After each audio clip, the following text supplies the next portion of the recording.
No one doubts how Heidi Taylor was murdered. After she was stabbed more than 60 times and endured one fatal shot to the head, it was clear to investigators what had taken place. But now, 5 years after the crime, the teenage boy who was convicted of killing her maintains that he is innocent. 911 call clip. I'm so scared. I didn't want to kill her. Donovan Nicholas claims that he wasn't the one in control when his mom was killed. Instead, he blames the death on the voices in his head, more specifically, the voice of his alter ego known as Jeff the Killer. Donovan Nicholas grew up in Urbana, Ohio alongside his stepmother, Heidi Taylor, his stepsister, Alyssa Taylor, and his stepbrother, Todd. His father, Shane Nicholas, had been in a relationship with another woman in the late 90s and early 2000s, but this relationship wasn't meant to last. After Donovan's birth mother exited the picture sometime shortly after he was born, Shane, Donovan's father, became Donovan's legal guardian. After making it through what was likely a pretty messy breakup, Shane had begun to date again. He'd met Heidi Taylor way back in 1993, and it seems that the two were in contact with each other on and off ever since then. We don't know the specifics of how everything unfolded, but we know that Shane and Heidi became official sometime in 2005. They never actually married, but they moved in together around this time, and Donovan began referring to Heidi as his mom. After all, she was the only mother he'd ever known after his birth mother walked out of his life when he was less than 3 years old. Heidi Taylor has been described by everyone who knew her as a loving mother and an all-around great person. Her daughter, Alyssa, often described her mother as her best friend, and it seems that the two were inseparable. It's not uncommon after someone has passed away for people to forget all of the negative aspects of that person's life and whitewash them as being the perfect person. But in Heidi's case, it doesn't seem like anyone had anything negative to say about her whatsoever, both when she was alive and when she passed. Well, everyone except for Donovan. Unfortunately, Donovan Nicholas wasn't always the perfect son that Heidi and Shane had hoped for. I can't say this with any certainty, but it seems that Donovan may have held a deep resentment toward his birth mother for walking out on him, as well as his stepmother for trying her best to fill her shoes.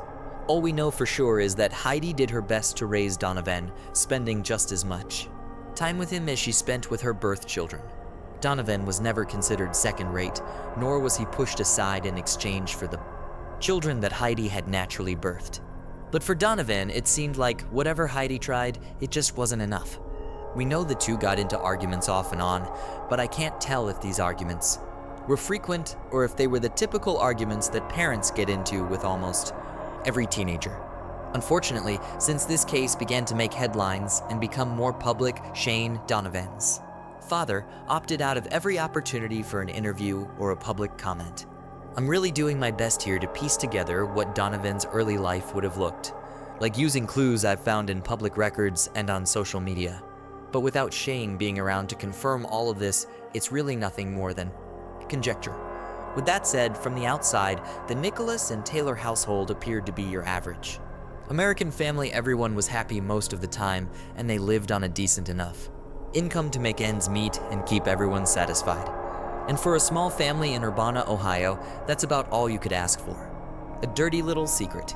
April 6th, 2017 was a day like any other for Donovan and his mother, Heidi.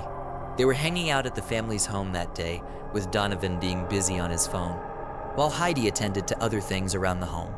According to reports from prosecutors, Donovan had been texting a girl who lived out of state. The two seemed to have been engaged in an online relationship for at least a few months, with their relationship beginning to heat up over the last couple of weeks. As their relationship grew, they began to share intimate details with one another, and this eventually grew to them sharing private photos as well. The only problem is that Donovan was just 14 years old at the time, and his parents had no clue that he'd become so involved with this girl. You can imagine her surprise when Heidi uncovered that the two had been sharing provocative photos back and forth on the afternoon of April 6th. She was naturally outraged that Donovan would have been doing something like this, and she immediately took his phone away, waiting to tell his father about this when he returned home, presumably later that day. Donovan became incredibly angry about this, but it also seems that he was probably embarrassed as well. I mean, who wouldn't be? His mother had just uncovered his dirty little secret and planned to put an end to what Donovan perceived to be a potential long-term relationship. The two got into a serious argument about the situation, and Donovan eventually stormed off. Heidi continued on with her daily tasks, but for Donovan, this argument wasn't over. He planned to have the last word: the murder. A short while later, Donovan devised a plan to get back at his stepmother. After all, in his eyes, she'd always treated him as second best. He never felt that he was good enough in the eyes of Heidi, and he'd finally reached a breaking point. Something inside of Donovan shifted that day, something none of his family members or friends could have ever expected. What was already a bad day for Donovan and his mother was about to get far, far worse. Later that afternoon, Donovan quietly slipped into the kitchen of the home. When Heidi wasn't looking, he grabbed a knife from a kitchen drawer and snuck it into the upstairs bedroom of the home. He crept inside the bedroom and hid behind the door, knowing that, at some point, Heidi would come into the room, giving him the opportunity he'd been waiting for years. Unfortunately, his plan worked. Heidi came into the bedroom just a few minutes later, completely unaware of Donovan's hiding place. As she had her back turned, Donovan jumped out from behind the door, knife in hand, and began to hack away at his mother. Once he was satisfied with that he had done, he stopped and took a breather.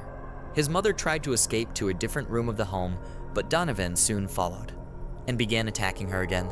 All the while, Heidi was pleading with her son to stop and call an ambulance for help, but Donovan ignored her cries. After a few brief moments, Donovan made the decision to end his mother's pain once and for all, grabbing a weapon from his parents' bedroom and ending his mother's suffering with a single round. At some point during the attack, Donovan managed to injure himself, wounding his leg to the point that he could no longer walk. It was then that he decided to call 911, asking the dispatcher to send someone to his aid. The 911 call is utterly heartbreaking, but it's also incredibly important to the case because Donovan never admitted guilt for what he had done. Instead, he blamed someone else, a voice in his head that belonged to an infamous serial killer from internet folklore, Jeff the Killer. The story of Jeff the Killer first popped up online back in 2011 when a terrifying photo was posted by an amateur artist alongside a story that documented the fictional origins of the photo. According to urban legend, Jeff was the name of a 13-year-old boy who'd been bullied all of his life. As the years ticked by, his bullies grew worse and worse, and they began to attack him in ways that are unimaginable. This all reached a boiling point one day when his bullies attempted to claim Jeff's life. Jeff was left permanently disfigured by the bullies after they burned him, leaving terrible scars behind that made him appear similar to the Joker from the Batman film, The Dark Knight. Soon after, Jeff had a mental breakdown and enacted revenge against his former bullies. But not only that, he took out his rage on his parents as well, killing them both. In a final bid to right the wrongs of his bullies, Jeff carved a smile into his own face so that he'd never have to frown again. He was later picked up by police when they uncovered his crimes, labeling him as a serial killer. This is the story that seems to have led to Donovan Nicholas' belief that he'd been overcome by Jeff the Killer. But this is where many investigators can't seem to agree. Was Donovan truly afflicted by mental illness that caused him to have these disturbing delusions? Or was he a cold-hearted murderer who simply wanted revenge against his mother after she punished him by taking his cell phone? Now let me preface by saying that I'm obviously not a mental health expert, I'm just some guy in a YouTube video. But Donovan Nicholas' 911 call seems to suggest that he may have made up the entire story about being overcome by the spirit of Jeff the Killer. He began the call by telling the dispatcher that he had killed his own mother. But just a moment later, he recants this confession and suggests that Jeff did it. Several people online have also been quick to point out that near the end of the call, the dispatcher asks why he did it, or rather, why Jeff did it. This is where things get really creepy and change the whole narrative of the story. Nicholas tells the dispatcher he was always tired of her. She always did drugs and totally ignored me. Once she hit me, she was done. Notice how he shifts perspectives midway through the statement. He begins by saying Jeff was always tired of her, but he ends his statement by speaking of himself in first person again, explaining how frustrated he was with his mother, and the anger in his voice is palpable. This doesn't appear to have been an issue with Donovan having a split personality. This appears to have been an issue with Donovan claiming his mother's life in a blind fit of rage. At least that's my personal opinion. The only problem with this opinion is that, according to the court psychologists, I'm wrong. Donovan was picked up by police and taken in for questioning, and it doesn't seem like police had any patience with him. Most of the deputies who have spoken about the case publicly agree with my personal assessment, saying that Donovan doesn't appear to have shown signs of mental illness. He purely appeared to be a liar. However, Donovan was assessed by 2 separate forensic psychologists during his trial, and both of these psychologists suggested that Donovan had underlying mental health issues, with one of these psychologists suggesting he may have suffered from a type of dissociative identity disorder, essentially a disorder that causes people to possess 2 or more personalities. What's really interesting about this disorder is that it doesn't present itself the way you might think. Television and movies may lead you to believe that when you have a did episode, you black out and have no idea what's going on. But that's not actually the case. Many people who suffer from did report that they are fully aware of what's going on when they're having an episode, but they're unable to control themselves or stop the event from happening. It's sort of like having your mind hijacked by someone you don't even know. You're a first-hand witness to everything going on, but you're just as powerless as the victim, and in a way, you become a victim yourself. But here's where things get even more crazy. The jury didn't buy 1 second of this. In fact, they believed Donovan was lying as well. Regardless of what the mental health professionals claimed about Donovan's mental disorders, the jury decided that it was all made up, and they convicted him of murder, with the judge handing down a sentence of 25 years to life. But Donovan's defense team wasn't finished with the case just yet. What really sets this case apart from similar cases is that you have to remember Donovan was just 14 years old when the crime took place. Thus, he was sent to juvenile court. But immediately after the juvenile court reviewed his case, they escalated it to the adult court system, claiming that the juvenile court wasn't capable of properly reviewing Donovan's case because of his mental illness. Thus, he was tried as an adult. But thanks to a loophole in the system, Donovan's defense team was able to successfully reverse his conviction. I'm not going to pretend to understand all the ins and outs of this process, but as of December of 2022, Donovan's murder conviction was reversed, and he's now being sent back to juvenile court and will be tried again, but this time as a minor. This would mean that Donovan may be a free man again much sooner than anyone expected. He's currently just 20 years old, and if his defense team has it their way, the murder conviction will be wiped from Donovan's record, and he will be placed back into the free world with the rest of us. Donovan's stepsister has since spoken out against Donovan and says that she hopes he never sees the light of day again. She doesn't believe his story about Jeff the killer for 1 second, and neither do the prosecuting officers who interrogated Donovan, and neither do the jurors or the judge who oversaw his case. Even with his mental health issues, Donovan was still considered competent enough to stand trial, so what ultimately matters is what the juvenile court system has to say about the matter.